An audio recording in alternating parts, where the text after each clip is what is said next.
tablet computers have been around in one form or another for decades now, but the early to mid-2000s saw them really start to come into their own.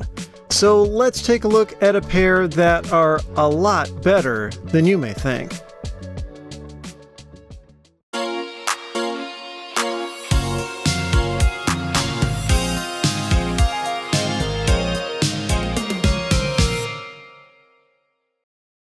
Let's start with the newer of the two. This is an LE1700 from a company called Motion Computing, and it dates back to 2008.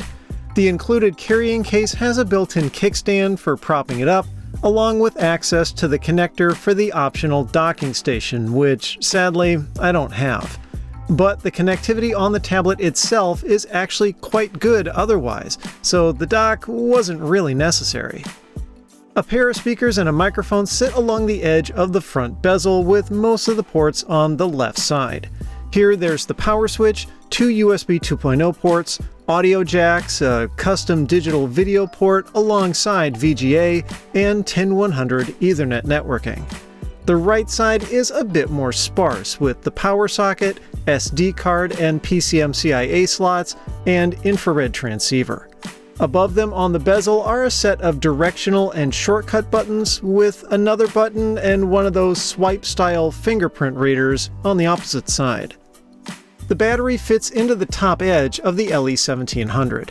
It's a lithium-ion pack rated for 2600 mAh, which supposedly lasted 3 hours. That's not a ton, but crazy enough, this one still works, and if you needed a longer runtime, there's a set of contacts on the back for slapping on an optional extended battery. While we're here, let's take a peek under these removable covers. The first one is for the RAM, in this case a pair of 2GB DDR2 modules. It's nice to see that these are normal laptop SO-DIMMs, because sometimes specialized computers like this one used more expensive proprietary parts. The next cover reveals the Wi-Fi card, along with an empty slot for an optional feature, a cellular modem for internet access on the go with a SIM card slot hiding on the left side. The last cover comes off to show the one compromise Motion Computing had to make: the hard drive. It looks like a previous owner already took care of this themselves, with this 120GB solid-state drive just rattling around inside. It's a 1.8-inch drive and uses an IDE interface, and originally would have been an 80GB 4200 RPM mechanical unit, just like the ones used in the iPod Classic. Those would have had awful performance, so this SSD no doubt improves things quite a bit. Underneath it, there's a label that says this tablet has a touchscreen from Wacom, one of the most prolific manufacturers of these. It includes a passive stylus which stows on the right side and has a tether so you won't lose it. The glass screen was covered with fingerprints, so I gave it a quick wipe, then plugged the tablet in so I could fire it up. Let's prop this thing up to make it easier to see the screen. It came to life and I was surprised by this splash screen. The post-process seems to be touch-capable, and tapping the screen with the stylus brings up a little menu with some useful choices. I chose to enter the system setup, and it took me to a familiar-looking BIOS screen. But crazy enough, the touchscreen works here too. Looks like someone did their homework, since you may not always have a keyboard handy. It does appear there's no operating system on the drive, since this thing just keeps trying to network boot. The label on the front indicates it's shipped with Windows Vista, and I kinda wanted to see how that would have fared on this hardware. So I plugged in a bootable USB flash drive to install it. But then I ran into my first snag, that being the Windows installer not recognizing the touchscreen. There's only 2 USB ports on here, and I needed to hook up both a keyboard and mouse, but couldn't find my USB hub, so amusingly enough, this Mac keyboard with built-in USB ports will have to do. But then I ran into another problem. After clicking Install Now, I waited, and waited, and even 15 minutes later, it still didn't do anything. I took this as an omen that my Vista experience would not be good, so I switched to a Windows 7 installer instead. most people buying this tablet probably would have upgraded anyway. That installation went smoothly, and when I reached the desktop, I went to see what drivers I'd need to find. Surprisingly few, actually, and even better is that they're still available to download.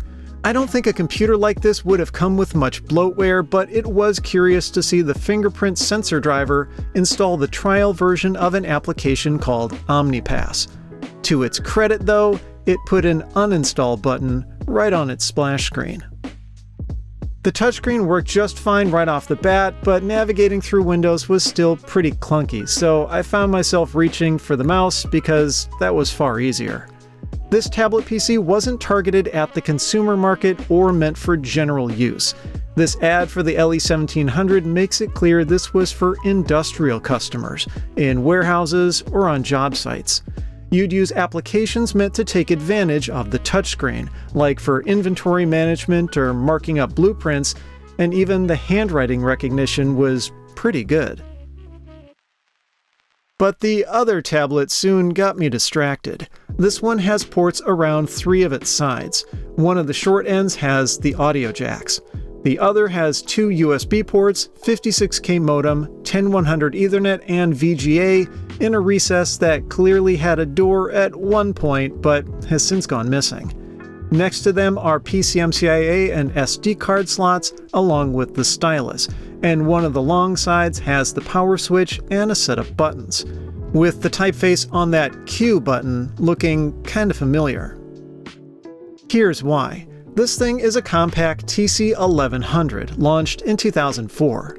But the screen bezel has an HP logo because this model is from a time not long after Hewlett-Packard acquired Compaq. That wasn't a very popular thing when it became final in 2002, and a lot of HP's computing products were co-branded for several years. But this thing feels a lot more compact than HP, and we'll see why soon.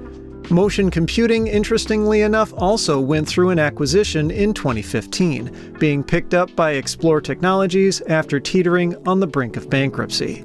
Then, just 3 years later, Explore itself was bought by Zebra Technologies, the company you might know mostly for its label printers and barcode scanners.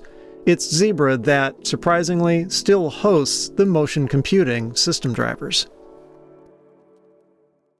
There's a couple of panels to look under on the back with this tablet too, and this one has a stamp with what looks like Korean writing on it.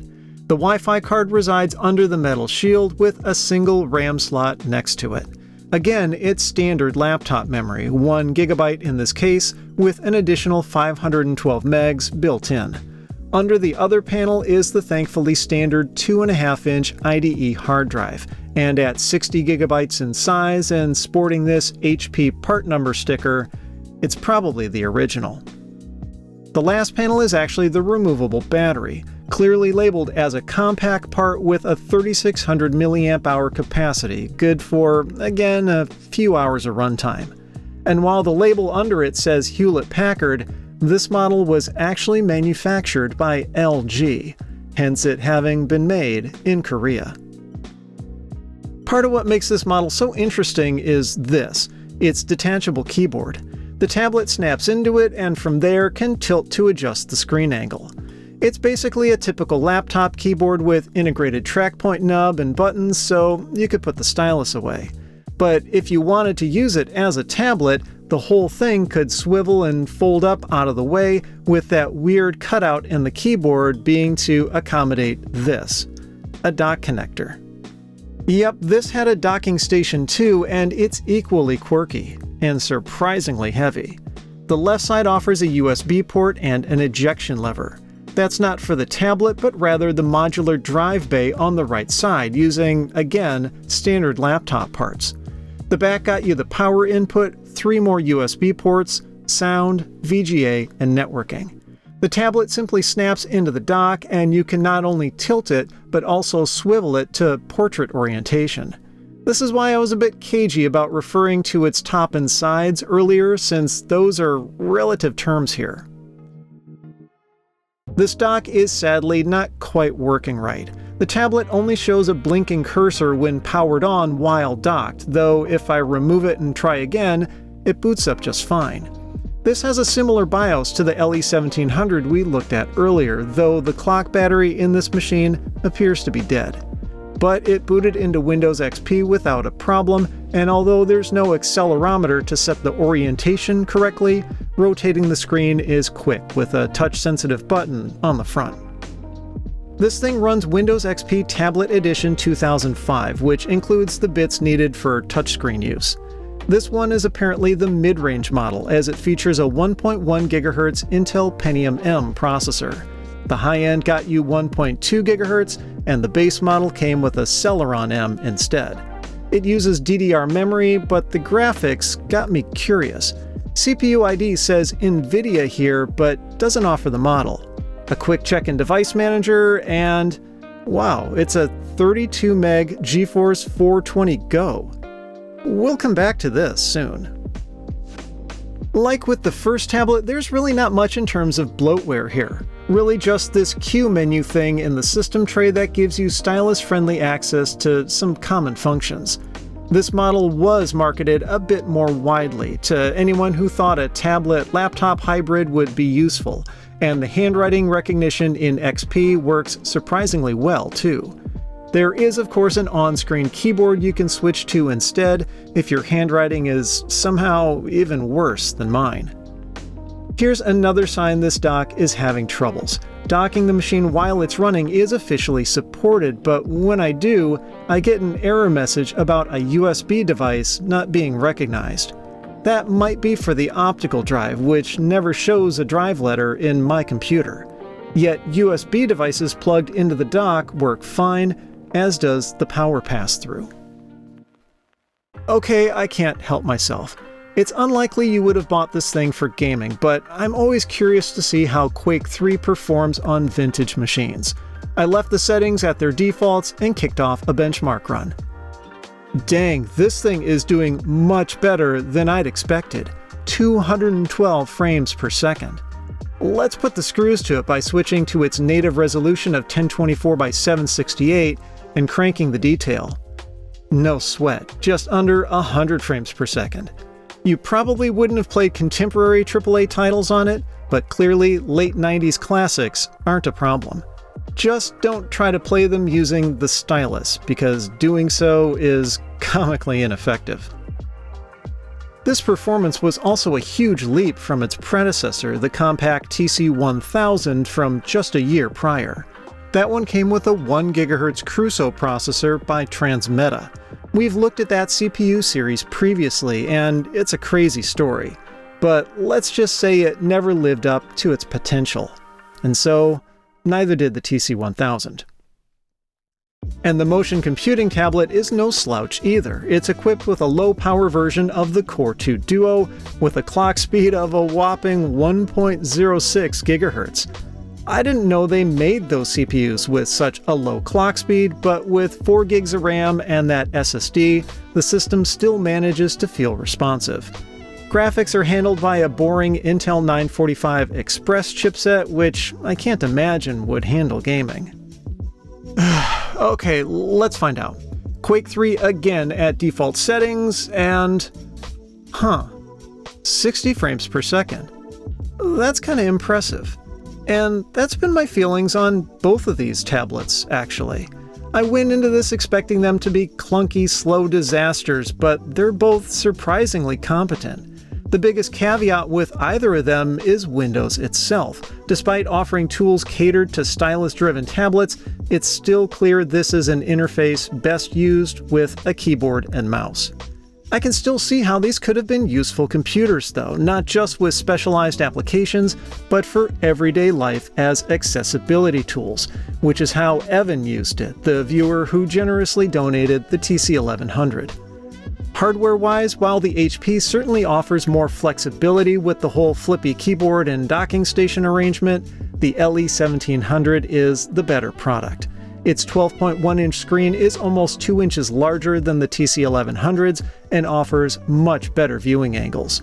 It feels thinner too, though in reality, both of them are the same thickness, so that's likely just from the larger screen and tapered edges.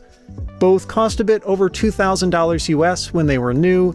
though maybe you got a bit more for your money with the HP because of its accessories. Either way, as time went on, the concept of tablet computing changed radically. You can still get Windows laptops with touchscreens, of course, but the market has largely moved to devices like the iPad, which prioritize portability. But as they say, you have to walk before you can run, and tablets like these are great examples of stepping stones in computing's evolution. If you liked the video, I'd appreciate a thumbs up and be sure to subscribe. Here's another episode you should check out, and as always, thanks for watching.